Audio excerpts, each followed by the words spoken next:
Good friends, मैं निरंजन कुमार अपने YouTube channel Quants with Niro में आपका स्वागत करता हूं। तो हम लोग ज्योमेट्री पढ़ रहे थे। ज्योमेट्री में पिछले क्लास में मैंने सर्वांग समता कॉन्ग्रुएंसी के बारे में बताया था। अब कॉन्ग्रुएंसी से रिलेटेड कुछ थ्योरम्स प्रमेय हैं जिसको हम लोग आज देखेंगे। तो शुरू करते हैं। तो कॉन्ग्रुएंसी पढ़ रहे थे हम लोग।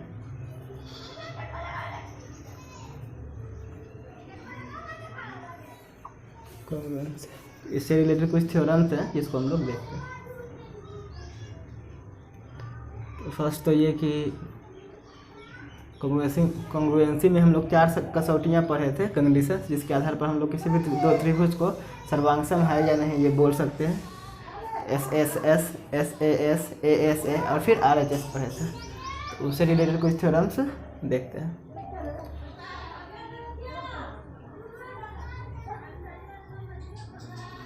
तीसरी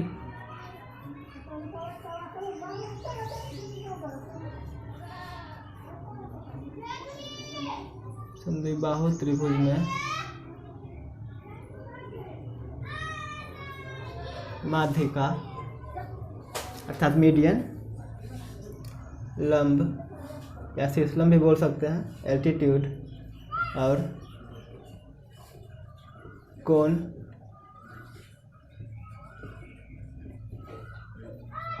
समद्विभाजक तीनों एक ही होते हैं। किसी समद्विबाहु त्रिभुज, समद्विबाहु मीन्स जिसके दो भुजाएं आपस में बराबर हो, उसमें माध्यिका, मीडियन, लंब, शीर्षलंब, एल्टीट्यूड्स और कोण समद्विभाजक, एंगल बाइसेक्टर तीनों एक ही लाइन होते हैं। इसको हम लोग प्रूफ भी करते हैं। हम लोग हर चीज़ को प्रूफ करेंगे जिससे आपको किसी भी चीज़ के कॉन्सेप्ट को समझने में आसानी हो और लंबे समय तक ये चीज़ें आपको याद भी रहे। तो ये एक मान लेते हैं कोई ट्रायंगल है ABC और ये इसकी माध्यिका मान लेते हैं और यही लंब है और यही कोण समद्विभाजक है। ये प्रूफ कर लेंगे तो प्रूफ हो जाएगा पूरा। तो ये माध्यिका है मान लेते हैं। जब माध्यिका है, समद्विबाहु त्रिभुज है, तो ये दोनों भी बराबर होंगे, साइड्स बराबर। समद्विबाहु त्रिभुज में दो साइड्स एक दूसरे के बराबर होते हैं। ये माध्यिका है, ये माध्यिका है। तो ट्रायंगल ABD और ट्रायंगल ADC में, ये दोनों ट्रायंगल में देखते हैं, ये ट्रायंगल और ये ट्रायंगल। AB बराबर AC, चूँकि समद्विबाहु त्रिभुज है इसलिए BD बराबर DC माध्यिका है और ये लाइन AD दोनों में कॉमन है, T बराबर AD। और SSS से तो ये दोनों त्रिभुज क्या होंगे, सर्वांगसम। अगर आपने सर्वांगसमता की वीडियो नहीं देखी है कल वाली तो आप उसको देखिए ताकि आपको और अच्छे से समझ में आए। सर्वांगसम जब भी होते हैं तो त्रिभुज के बाकी बचे कोण और भुजाएं आपस में बराबर होती है। तो ये कोण और ये कोण बराबर होंगे, अर्थात पहले त्रिभुज ABD सर्वांगसम त्रिभुज ADC और इसलिए कोण BAD बराबर कोण DAC और कोण ये बराबर कोण ये अगर होगा, अर्थात AD एंगल बाइसेक्टर है जो कोण एक को दो बराबर भागों में बांट रहा है, इसलिए कोण AD एंगल बाइसेक्टर है। और फिर दूसरा देखते हैं, ये कोण बराबर ये कोण भी होगा, ये कोण बराबर ये कोण, कोण ADB बराबर कोण ADC और ये पूरा एंगल कितना होता है, ये पूरा एंगल 180 डिग्री। किसी भी लाइन पर का एंगल हमेशा 180 डिग्री, वो 180 डिग्री होता है। और ये दोनों कोण बराबर, कोण ADB प्लस कोण ADC बराबर 180 डिग्री। ये दोनों बराबर है तो 2ADB किसी को भी लिख सकते हैं 180। तो कोण A B बराबर 90 डिग्री। ओके देन अगर ये 180 डिग्री है तो कोण ए डी भी 90 डिग्री, तो ये भी 90 डिग्री, अर्थात ए डी लंब भी है। ए डी लंब को ऐसे करता है, इस साइन से इंडिकेट करता है, ए डी लंब BC। तो इसे प्रूव हो गया। ए डी इस त्रिभुज का समद्विबाहु त्रिभुज का लंब भी है, माध्यिका भी है और कोण समद्विभाजक भी है। तो इसका उल्टा भी सही होगा, किसी समद्विबाहु त्रिभुज में माध्यिका लंब और कोण समद्विभाजक तीनों एक ही होते हैं। इसका अपोजिट क्या होगा, यदि किसी त्रिभुज में माध्यिका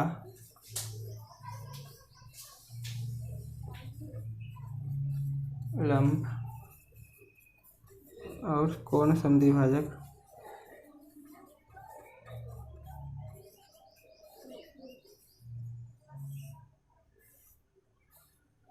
एक ही हो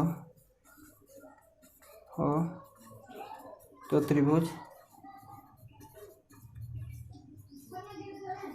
समद्विबाहु होता है। आजकल क्या करते हैं एसएससी कि थ्योरम के जस्ट अपोजिट क्वेश्चन पूछ लेते हैं, अपोजिट वाले थ्योरम से क्वेश्चन। ये है, ये थ्योरम है, इसके अपोजिट ये है, इससे क्वेश्चन पूछ देते हैं। तो हम लोग थोड़ा कभी कभी उल्टा सोच के देखते हैं, चीज़ें बहुत नई टाइप की मतलब मालूम होती है, मज़ा आ जाता है पढ़ने में। तो ये आप लोग लिखिए, उसके बाद हम लोग आगे चलते हैं। चलिए, उम्मीद करते हैं आप लोगों ने लिख लिया होगा, तो इसको आप मिटाते हैं।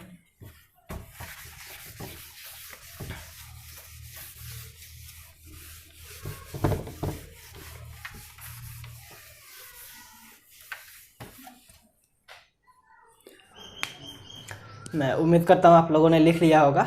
तो अब समद्विबाहु त्रिभुज की बातें समाप्त हुई, अब हम लोग समबाहु त्रिभुज की ओर चलते हैं।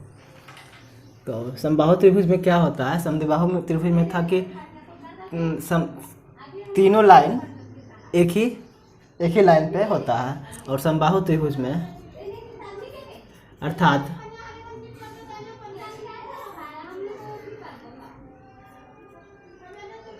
इक्विलैटरल ट्रायंगल में चारों केंद्र एक ही पॉइंट पर होते हैं। और एक ही पॉइंट पे होने का क्या मतलब है, एक ही बिंदु पर होते हैं। क्यों?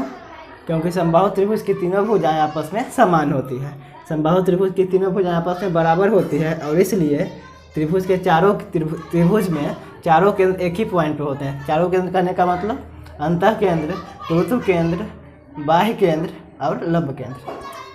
चलिए, और जैसे हम लोगों ने समद्विबाहु त्रिभुज उसका उल्टा पढ़ा था, आप उल्टा भी सोच सकते हैं। अगर किसी त्रिभुज में चारों केंद्र एक ही पॉइंट पे हो तो त्रिभुज हमेशा समबाहु त्रिभुज होंगे।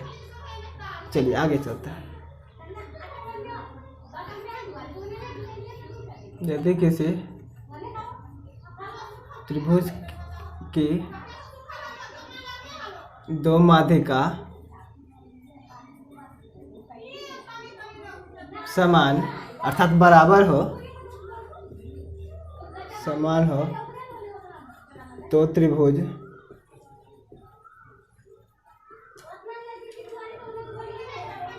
समद्विबाहु त्रिभुज होंगे। समद्विबाहु मीन्स आइसोसेलेस ट्रायंगल। तो इसका प्रूफ प्रमाण हम लोग देखते हैं कि आखिर ये होता कैसे है। ए बी सी कोई त्रिभुज है, सॉरी समद्विबाहु त्रिभुज, ओके। तो ये बी ई और सी एफ दो माध्यिका है जो बराबर है। तो अगर माध्यिका है तो चलिए, तो आप लोग माध्यिका वाले चैप्टर में मैंने आपको बताया था, अर्थात गुरुत्व केंद्र वाले चैप्टर में, कि माध्यिकाएं एक दूसरे को 2:1 के रेशियो में डिवाइड करती है। आपको नहीं मालूम है तो आप माध्यिका वाले वीडियो जाके देखिए, आपको अच्छे से समझ में आएगी बातें, आपको अच्छे से समझ में आएगी। तो ये 2x अगर है 2:1 2x, तो ये x, ये 2 और माध्यिका बराबर है, तो अगर ये 3x है तो ये भी 3x, तो इस तरह से ये भी 2x और x में डिवाइड होंगे। तो यहाँ मान लेते हैं अगर G पर काटती हो तो BGF ये दोनों त्रिभुज में, ये दोनों त्रिभुज में, त्रिभुज B G F and triangle C G E में ये एक्स बराबर एक भुजा बराबर, ये सेकेंड भुजा बराबर, और थर्ड ये कोण शीर्षाभिमुख कोण से बराबर होते हैं, और बराबर होंगे तो ये दोनों त्रिभुज क्या होंगे, सर्वांगसम होंगे। और अगर त्रिभुज सर्वांगसम होंगे, इसलिए चूंकि त्रिभुज बी जी एफ, उतना डिटेल में लिखता नहीं हूँ, आपको समझा दिया मैंने, आप लिख सकते हैं सी जी ई, और सर्वांगसम इसलिए बी एफ बराबर सी ई भी होंगे, सी। और अगर बी एफ बराबर सी तो दोनों तरफ हम लोग 2 से डिवाइड कर सकते हैं, 2bf 2ce। ये और ये सी एफ और बी माध्यिका है, और अगर माध्यिका होंगे तो ये दोनों भुजा बराबर, ये दोनों को, ये भुजा, इस भुजा और इस भुजा को 2 बराबर भागों में बांटेंगे, और अगर 2 बराबर भागों में बांटेंगे तो ये इसका आधा होगा, और 2bf मीन्स ए बी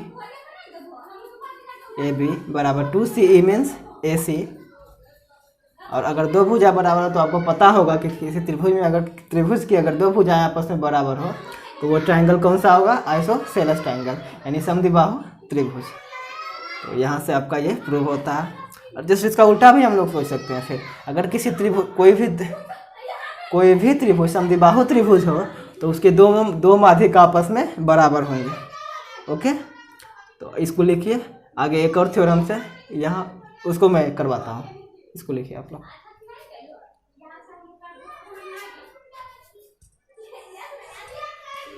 उम्मीद करते हैं आप लोगों ने लिख लिया होगा, तो इसको मिटाते हैं और फिर आगे।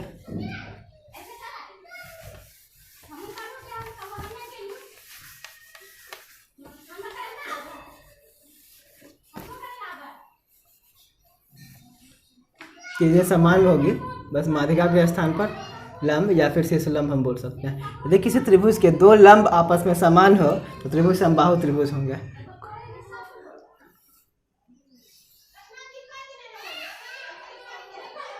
चलिए, ए बी और सी कोई त्रिभुज है, BE और CF, ये लंब है, ये लंब है। ओके, देन ये यहाँ पे ऑर्थो सेंटर मीन्स O पे काटता है। ठीक, लंब केंद्र यहाँ मिलते हैं, उसको क्या बोलते हैं, ऑर्थो सेंटर, सॉरी, अर्थात लंब केंद्र। तो O से इसको इंडिकेट करते हैं। तो अब हम लोग त्रिभुज ABE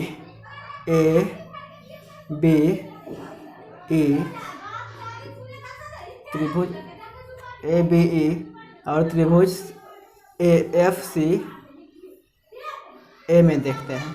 क्लियर है, ABE एंड त्रिभुज ACF में 2 लंब बराबर हैं, अर्थात BE और CF तो बराबर होंगे ही, BE बराबर CF। ओके,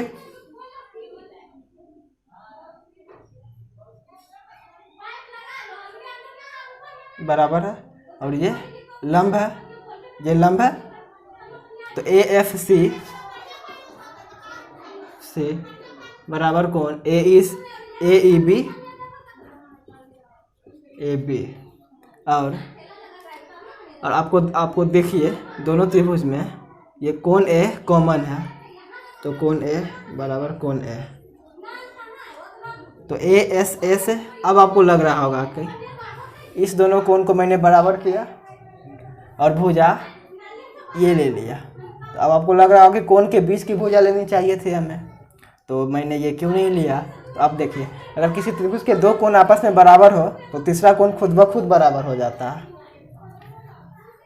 ओके, जैसे कोई भी त्रिभुज का आप लोग देखिए ABC और DEF, कोई 2 त्रिभुज है, इसका एक कोण X, इसका Y, इसका X, इसका Y, तो तीसरा खुद ब खुद 180 माइनस x प्लस वाई होंगे, क्योंकि तीनों कोण का योग 180 डिग्री। अगर तीसरा 180 माइनस एक्स प्लस वाई, तो यहाँ से भी तीसरा क्या होगा, 180 माइनस एक्स प्लस वाई। और इस तरीके से तीसरा कोण खुद ब खुद इक्वल हो जाते हैं। तो तीसरा कोण ये भी बराबर, तीसरा कोण जो बचा ये बराबर, तो उसके बाद साइड से कोई भी लें, कोई भी दो भुजा के बीच का ही आएगा, है ना। तो इसलिए हम लोग अगर साइड्स दो बराबर हैं, सॉरी दो एंगल बराबर है, तो साइड कोई भी ले सकते हैं। तो और अगर सर्वांगसम होंगे ए बी ए, सर्वांगसम त्रिभुज ए सी एफ, तो ए बी बराबर ए सी, और ए बी बराबर ए सी अगर है दो भुजा बराबर, तो आपको फिर से पता ही होगा कि अगर किसी त्रिभुज की दो भुजाएं आपस में बराबर हो तो त्रिभुज समद्विबाहु त्रिभुज होते हैं। तो आप जस्ट इसका अपोजिट, यदि किसी कोई भी त्रिभुज समद्विबाहु हो तो उसके दोनों लंब आपस में समान होंगे। तो आप लोग इसको पॉज करके लिख लीजिए या फिर स्क्रीनशॉट भी ले सकते हैं, बाद में लिख लीजिए।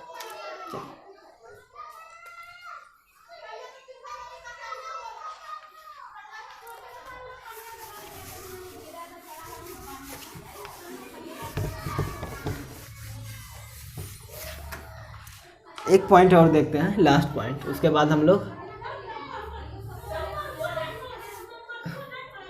अपने क्लास को समाप्त करेंगे। किसी त्रिभुज का परिमाप उसके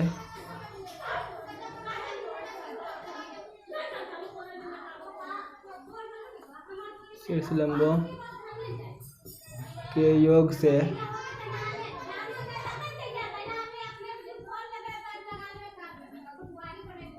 शीर्ष लंबों के योग से बड़ा होता है। किसी भी त्रिभुज का परिमाप उसके शीर्ष लंबों के योग से बड़ा होता है। चलिए कॉन्सेप्ट आपको सिखाते हैं। मान लेते हैं ये कोई लाइन है और यहाँ कोई पॉइंट है, तो यहाँ से इस लाइन पर पहुँचने के लिए बहुत सारे तरीके से हम लोग पहुँच सकते हैं, ऐसे या फिर ऐसे, ऐसे बहुत सारे तरीके हैं, बहुत सारा तरीका हो सकता है। लेकिन सबसे छोटा तरीका कौन होगा, सबसे छोटा रास्ता कौन होगा?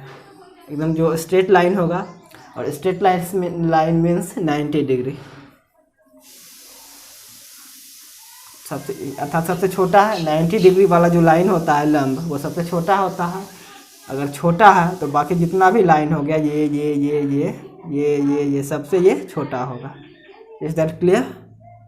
तो हम लोग इसका इस थ्योरम्स को प्रूव करने में यूज करेंगे।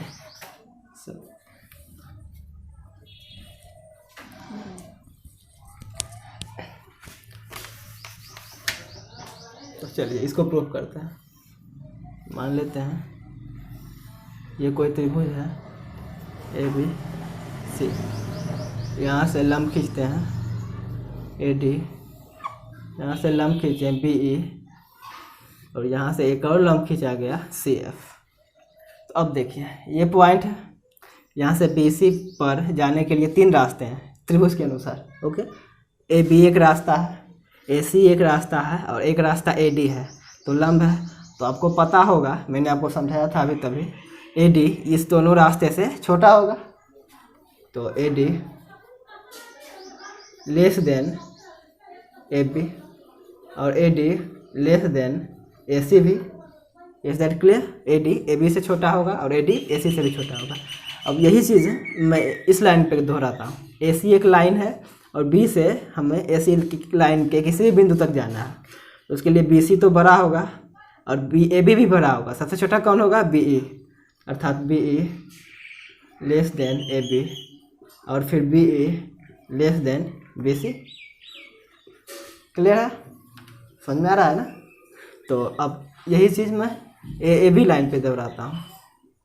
ए बी नहीं से ये लाइन पर, ये क्या है?